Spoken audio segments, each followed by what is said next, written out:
পাকিস্তান এবং পাকিস্তান শাসিত কাশ্মীরে ৬টি স্থানে ক্ষেপণাস্ত্র হামলা চালিয়েছে ভারত। এতে ২ শিশুসহ অন্তত ৮ জন নিহত হয়েছে, আহত ৩৫ জন। দিল্লির ৩টি যুদ্ধবিমান ভূপাতিতের দাবি করেছে ইসলামাবাদ।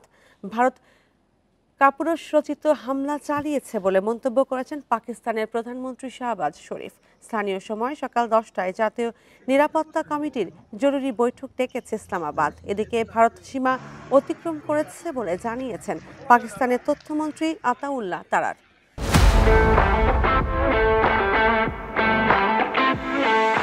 স্থল ও আকাশপথের কড়া জবাব দেওয়ার ঘোষণা দিয়েছেন তিনি। পাকিস্তানে ভারতের হামলাকে লজ্জাজনক অভিহিত করেছেন মার্কিন প্রেসিডেন্ট ডোনাল্ড ট্রাম্প।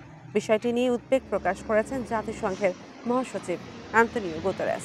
এদিকে ভারত শাসিত কাশ্মীরেও বিস্ফোরণের শব্দ শোনা গেছে বলে জানিয়েছে রয়টার্স।